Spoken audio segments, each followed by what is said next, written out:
నమస్తే అందరికీ. ప్రతి ఒక్కరికి ఈ వీడియో అయితే చూడుండి ఇంట్రెస్ట్‌గా. ఇంట్రెస్ట్ లేకపోతే మాత్రం వీడియో చూడకుండి. డైరెక్ట్ చెప్తాన్నా. ఎందుకంటే ఈ పొద్దు రేపు సమాజం ఎట్లున్నదనేది మనం ఇవాళ తెలుసుకుంటున్నాం. ఇగ అంతే. అంటే ప్రతి ఒక్కరు చెప్తారు. మస్తు చెప్తారు. మన ద్విశక్తి ఛానల్‌లో చెప్పేది వేరే ఉంటది. ఇగ వేరే లెక్క అనుకో. ఎందుకంటే భవిష్యత్తులో ఏం జరగబోతోంది ముందే తెలుసుకొని బాగుపడరా నాయనా అంటే మనం గవన్నీ మనకు గవన్నీ ఎవడు పట్టించుకుంటాడురా బాబు అని అంటారు. తీరా ఏమైతదంటే దెబ్బలు తగిలి మూతి పనులు రాలినాక అయ్యో! గది గప్పుడే ఇనుంటే బాగుండే అని అంటారు. గప్పుడు సోచాయిస్తారన్నట్టు. ఇప్పుడు గట్లా మారుతన్నారు మరి సమాజం గట్లా నడుస్తాంది. గదంతా అవసరమా మనకి? సో, ప్రతి ఒక్కరి వీడియో చూడండి. స్కిప్ చేయొద్దు. మీకు ముందే చెప్తాను.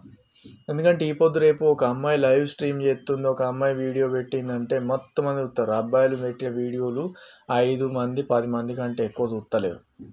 ఎందుకంటే వాళ్ళకి కంటెంట్ దొరకలేదని ఇగ చెత్త చెత్త రీజన్స్ అని చెప్తారు ఇగ గవన్నీ మనతోటి ఇని మస్తు మేము ఇని గీడికి వచ్చినాం అరే మేము వీడియోలు పెడతా అంటే భక్తి గురించి డివోషనల్‌గా పెడతా అంటే చూడరు కదా! ఇంటర్నెట్ ఛార్జీలు కూడా ఎత్తలేవు. మళ్ళా రీఛార్జ్ చేసి ఇంటర్నెట్ ఛార్జెస్ రీఛార్జ్ చేసి వీడియో అప్లోడ్ చేద్దామంటే పైసలు ఎళ్తలేవు.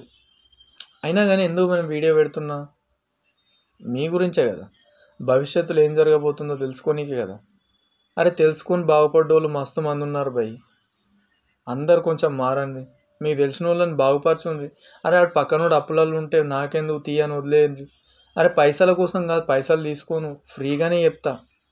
అరే దేవుడు ఒక అవకాశం ఇచ్చిండు. అందరికి పంచమని చెప్పిండు. ఆ అవకాశాన్ని అందరినీ పంచుతాన్నా. నీ దగ్గర రూ. 10 లేవా? దేవునికి దక్షిణ ఎయడానికి? ఉంటాయి. కానీ ఎయ్యం. అదే మాత్రం పాప్‌కార్న్ కొనమని చెప్పి అమ్మాయి రాంగానే ఇట్లా పైసలు గిట్లా పేకి ఇట్లా పడేసి మరి ఐస్ క్రీమ్ కొనిస్తాం. ఆ పాప ఏమడిగితే అది సర్వం సమర్పయామి చేస్తాం మనం. ఆ డీమార్ట్ కానీ ఏదైనా షాపింగ్ మాల్‌కి పోయినా కానీ స్మార్ట్ ఫోన్‌కి పోయినా కానీ ఇంకా ఏ దిక్కులేని షాపింగ్ మాల్స్ అన్నీ తగలడ్డాయి. మింత్రా అని అదని ఇదని ఒక డ్రెస్ కొన్నా కానీ షూస్ కొన్నా కానీ ఏంది ఎన్ని 59.9923 పైసా అని రాస్తారు.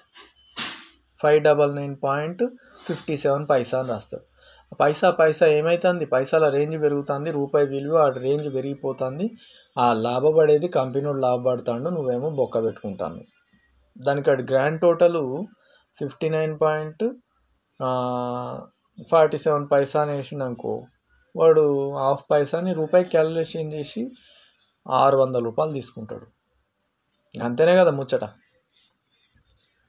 ధ్యానం, ధ్యాస, భక్తి ఇవి లేకనే సమాజంలోకి ఇప్పుడు భ్రష్టు పట్టిపోతుంది. అరే పక్కా చెప్తున్నా ఇగో చూడుండ్రి. ధ్యానం, ధ్యాస, సంపాదించుడు, ఎప్పుడు తినుడు, కొత్త కొత్త రుసులు చూసుడు, నోటికి ఏది నచ్చితే తినడము, తిరగడము ఇదంతా జీవితాంతంగా అదే ఉంటుందిరా భయ్. నువ్వు తిని పుట్టి నుండి పెరిగిందాకా సచ్చిందాకా గదే దందా నీది. ఇంకేముండదు. నీ జీవితంలో ఏముండదు. ఇక బాగా డబ్బులున్నోళ్ళ విషయం గురించి అయితే చెప్పక్కర్లేదు. ఇక వాళ్ళు పొద్దున్న లేస్తారు, తింటారు, తిరుగుతారు, జిమ్‌లోకి పోతారు, లేకపోతే ఇంకో దానికి పోతారు, ఏడికో పోతారు, ఏదో పని చేసేస్తారు, తింటారు, తిరుగుతారు, పాడతారు, గది ఇదంతది. ఇక లేనోడు బతికేం చేస్తుంది? ఆడు రూపాయి ఎట్ట సంపాదించాలా, ఆ పూటకి ఎట్ట తినాలనే ఆలోచిస్తాడు. ఇక మిడిల్ క్లాస్ ఫ్యామిలీ వాడేంది? ఇక వాళ్ళైతే చెప్పక్కర్లేదురా బాబు. వాళ్ళకో దండం. ఎందుకంటే ఫ్యామిలీని కాపాడనీకి అయ్య ఒకలాగా ఆలోచిస్తే కొంతమంది అయ్యలు ఆలోచించరు, కొంతమంది అమ్మలు ఆలోచిస్తారు, కొంతమంది అమ్మలు ఆలోచించరు, కొంతమంది పెద్ద కొడుకులు ఆలోచిస్తారు వాళ్ళ ఇళ్ళల్లో, కొంతమంది ఆలోచించరు, కొంతమంది చిన్న కొడుకులు ఆలోచిస్తారు, మిగతా వాళ్ళంతా డమ్మి. ఒక్కొక్కడు ఒక్కోలా ఉంటారు భయ్య వాళ్ళ ఫ్యామిలీలలో. ఇక వాళ్ళ గురించి చెప్పక్కర్లేదు. ఒకడు చెట్టుకు గుంజుతా అంటే ఒకడు గట్టుకు గుంజుతాడు, ఒకడు ఎట్లా ముంచుతాడు. అట్లా ఉంటుంది మిడిల్ క్లాస్ ఫ్యామిలీ.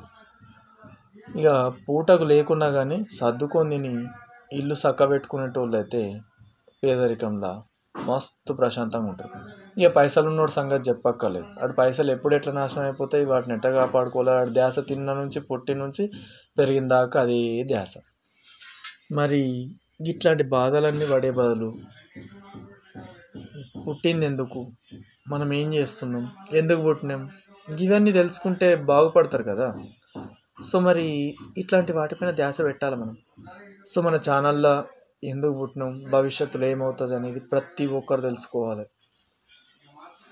ప్రతి ఒక్కరు తెలుసుకోవాలి చెప్తున్నా. నువ్వు పుట్టినావు అంటే ఎందుకు పుట్టినావు, అసలు ఈ జన్మలో ఏం చేయనీకి పుట్టినావు అనేది మనం తెలుసుకోవాలి, ఖచ్చితంగా తెలుసుకోవాలి. లేకపోతే మన తాత ముత్తాతలు 100 సంవత్సరాలు బతికిండ్రు, ఇవన్నీ ముందుగా తెలుసుకున్నట్లు వాళ్ళని. పోతులూరు వీరబ్రహ్మేంద్ర స్వామి వారు కలియుగం ఎందుకు ఎట్లా అంతమవుతుందని ఎందుకు రాశారు కాలజ్ఞానం, మనం గిట్లా ఆగమైపోతామని రాసిండు. సో మనం కూడా స్వామివారు అనుగ్రహానుసారం భవిష్యత్తు చెప్పే అద్భుతమైన అవకాశం ఇచ్చిండు. అది మీ అందరికీ తెలుసుకోవాలి, మీ అందరు బాగుపడాలనేది మా ఆశ. మా ఛానల్ నుంచి ప్రతి ఒక్కటి ఉచితంగా చెప్తా. మీ సమస్య ఉందనుకో దాన్ని కామెంట్ చేయండి, నన్ను మాట్లాడండి, నాతో పరిష్కరించుకోండి. ఏమైనా పూజలు అవి చేయాలనుకుంటే అవి చెప్తాను, అవి చేయించుకోండి. అరే రూపాయల గాలికి పోతుంటాయి, అవి పట్టించుకోరు. కానీ మేము ప్రత్యేకంగా పెట్టి చేయించాలన్నా అని చెప్పి మాత్రం బాగా ఫీల్ అయిపోతుంటారు. అసంటోళ్ళ జమానా ఎక్కువ జమ అయిపోయింది ఈ మధ్యలో. సో అట్లాంటి కష్టాలు పడకండి, కోరి ఇబ్బందులు తెచ్చుకోవద్దు. మనకు వచ్చే కష్టం ముందే తెలిసిందనుకో దాన్ని నువ్వు తప్పించుకుంటే నువ్వే కదరా బాబు ఇంకో 10 ఏళ్ళు బతుకుతావు. అదిగా నేను చెప్పేది. 100 ఏళ్ళు బతికేది 70 ఏళ్ళకి వచ్చేది, 70 ఏళ్ళు బతికేది 50 ఏళ్ళకి వచ్చేది, 50 ఏళ్ళు కూడా గ్యారంటీ లేదు. 30 ఏళ్ళకి 25 ఏళ్ళకి హార్ట్ అటాక్ వచ్చేస్తారు. పోరగాన్లు అయితే 1 నెల తర్వాతనే చచ్చిపోతారు. పుట్టిన పోరగాన్లు నెలల లోపలనే హార్ట్ అటాక్లు వస్తాయి. ఇంకా వాళ్ళకి హార్ట్ అటాక్లు ఎట్లా వస్తాయో నాకు అర్థం కాదు. దీనికి కారణం అంతా ఏంది, మన పూర్వజన్మ సుకృతమే. సో మీరందరూ తెలుసుకుంటారని ఆశిస్తున్నా. మన ఛానల్ని లైక్ చేయండి, షేర్ చేయండి. వీరును ఛానల్ని అయితే సబ్స్క్రైబ్ చేసుకోండి. మళ్ళీ మీకు ఎలాంటి సమస్య ఉన్నా నేను ఉంటా ముందడ. ఉగ్రలింగ నరసింహస్వామి వారు ఉన్నారు. స్వామివారి ఆదేశంతో మీ ఇబ్బందులన్నీ తొలగించుకోండి. ఓం నమో ఉగ్రలింగ నరసింహస్వామియే నమః.